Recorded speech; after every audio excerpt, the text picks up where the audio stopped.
torch might be overkill.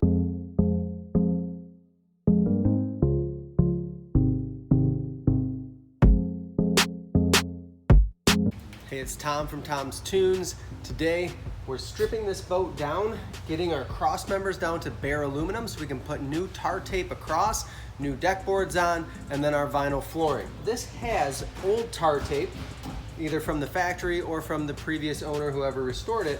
But I want to get this off so I can start with new tar tape to protect that seam where the two boards come together, the marine grade plywood. So what I've got today is a basic torch. The cool thing is a torch might be overkill. You could probably use a heat gun and do just fine, and then a scraper of some sort. What I'm gonna do is actually hit this tar tape from underneath.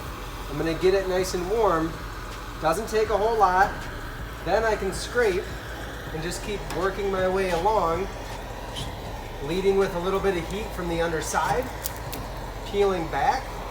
If I'm near my steering cable or shift throttle cables, I'll be careful, I'll take it easy with the heat, but this is gonna allow me to clean this off.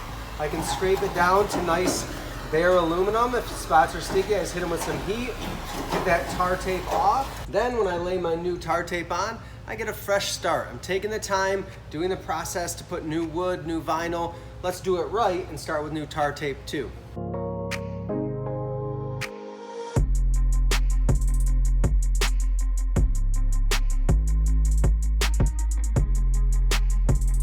I'm gonna take my tar tape and I'm gonna center that the best I can on my cross member, right on the edge.